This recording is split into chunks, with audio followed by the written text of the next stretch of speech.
As far as my profession is concerned, see, I am neuro-linguistic programming practitioner.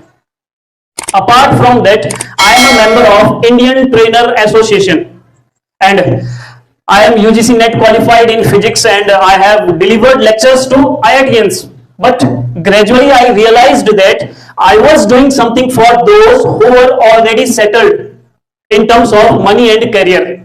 To keep this thing in our mind, we started doing something new. We introduced some products of Singapore and Japan.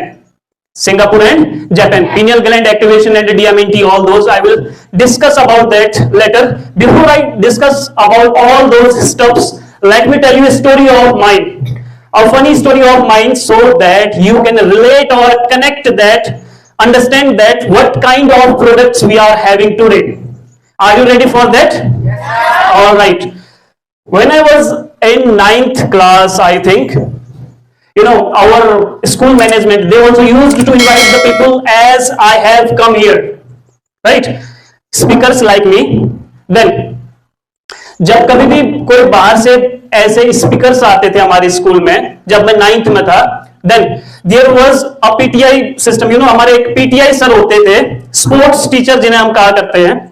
जैसे morning assembly time 7:30 से 8 के बीच में कोई बाहर से speakers आते थे, तब हमारे पीटीआई सर हमसे बोलते कि सारे नीचे बैठ जाओ. उनके हाथ में एक बड़ा सा क्या होता, डंडा होता, ऐसे जैसे आप लोग बैठे हैं ना अभी. तो द मोमेंट हमारे पीटीआई सर बोलते कि सारे नीचे बैठ जाओ, मेरे दिल से एक ही आवाज निकलती है, दैट इज थैंक गॉड पहले के 2 पीरियड्स गए. बिकॉज पहले के 2 पीरियड्स उन सब्जेक्ट्स के हुआ करते थे जो मुझे दुनिया के सबसे ज्यादा गंदे लगते थे. बताओ कौन कौन से? Number 1 maths. मैथ्स कितनों को गंदी लगती है? कुछ को तो लगती होगी ना, बट मेरे को बहुत ज्यादा लगती थी. Number 2 SST, social studies. Maths में A+B whole square equal to A² + B² + 2AB क्यों पढ़ना, काय को पढ़ना, वो मेरे आज दिन तक काम नहीं आया, right. And there was also a topic called trigonometry. Hindi में हम उसको त्रिकोणमिति बोलते हैं, जिसमें LHS = RHS को प्रूव करना रहता था. मैं LHS से जाता, मेरा आंसर नहीं आता. मैं RHS से जाता, मेरा आंसर फिर भी नहीं आता. That was very very boring and challenging for me at that time. Then when I was in 10th standard, I wanted to become Prime Minister of India, this country. Reason पता है आपको क्या है?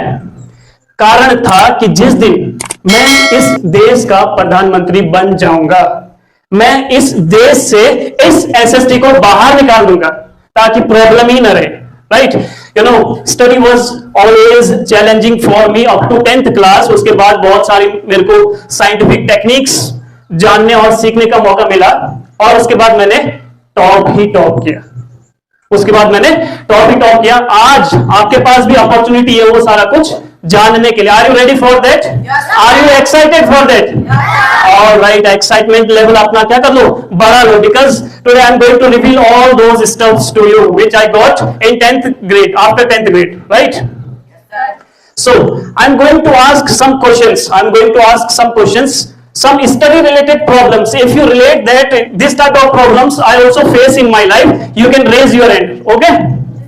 All right. पहला question, how many of you are facing the problems or challenges like पढ़ते तो बहुत हैं बट कम वक्त याद नहीं होता? कितने लोग ये प्रॉब्लम फेस कर रहे हैं कि पढ़ते तो बहुत है बट याद नहीं होता? How many of you are facing? Raise your hand. अरे शर्माओ मत, अब आगे पीछे मैडम में बैठी, कोई बात नहीं. If you are facing, मैं तो ये सारी प्रॉब्लम्स फेस करता था, then I got all those techniques, then top, right. उसके बाद क्या बना, मैं टॉपर बनाए. नेक्स्ट करते हो ना. Next, change the question. How many of you are facing the problem like पढ़ते हैं आप, वो याद भी हो जाता है, but when it comes to your exam time, exam से 2 दिन 3 दिन 5 दिन 7 दिन पहले जब आप वो क्वेश्चंस देखते हो जो आप ऑलरेडी पढ़ चुके हो, जब आप वो क्वेश्चंस देखते हो ऑलरेडी जो पढ़ चुके हो 2-3 बार, तो आपको लगता है यार ये तो मैंने कभी देखा था इससे पहले, बट इसको यार इसका आंसर मेरे को याद नहीं आ रहा, इसका आंसर क्या है यार, क्या था इसका आंसर, क्या था. And the moment you open your book, अरे यार यही तो इसका आंसर था. How many of you experience this problem, face this problem, कि मतलब आपने पढ़ा तो पूरा है बट एग्जाम टाइम पर, एग्जाम से 2-3 दिन पहले जब आप क्वेश्चंस देखते हैं तो आपको उनके आंसर ही याद नहीं आ रहे हैं, राइट?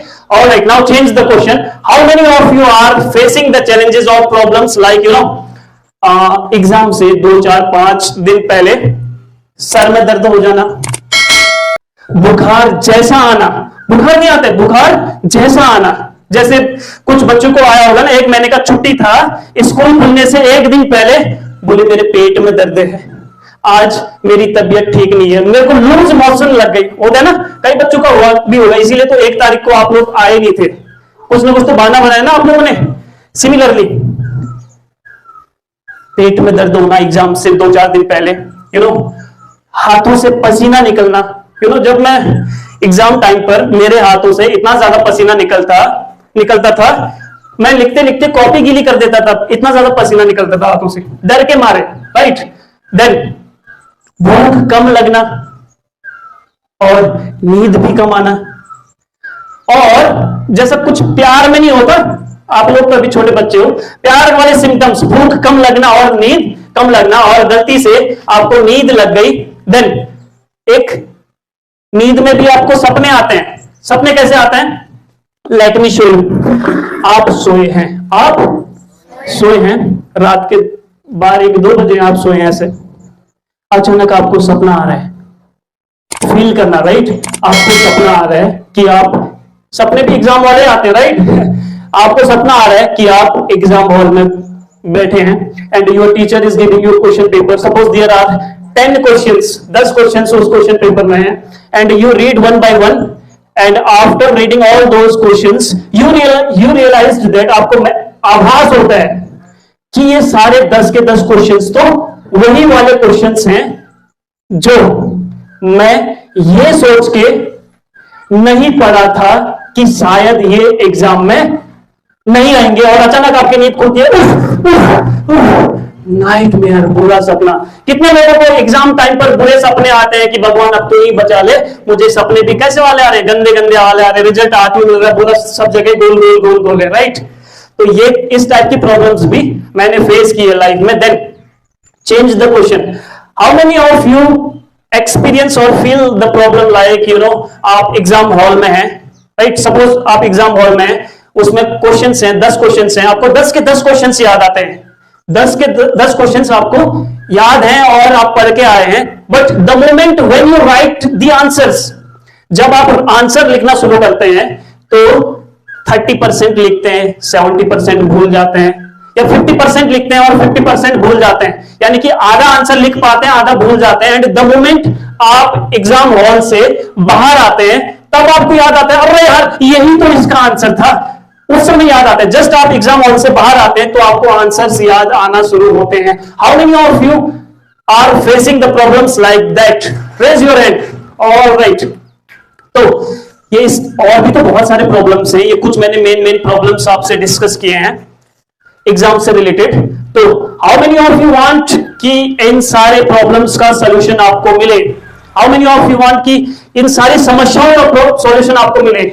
आपको नहीं चाहिए बेटा सॉल्यूशन? बोले सोच के बताऊंगा, right? Raise your hand. Okay, then कितने लोग चाहते हैं कि आपको परमानेंट बुक याद हो जाए? बोले एक ही बार याद कर लेंगे, साल भर गेम खेलते रहेंगे, राइट? चाहते हैं ना सभी लोग? yes, कितने लोग चाहते हैं, राइट? बुक है किसी के पास? Here it is. कितने लोग चाहते हैं कि आप बुक पकड़ें, बुक को आप लेफ्ट फ्लिप करेंगे तो सारा थ्योरी आपको याद हो जाएगा, और राइट फ्लिप करेंगे तो आपको पूरे इसके फिगर्स याद हो जाएंगे? How many of you want? Very good. लेकिन ये भी तो काफी मेहनत का काम है ना, कि बुक को यहां लाओ, फिर यहाँ पे फ्लिप करो, फिर राइट ले जाओ, फिर फ्लिप करो। एक और शॉर्टकट, कितने लोग चाहते हैं कि आप बुक पकड़ो और अपने नोज के पास लाओ और स्मेल करो,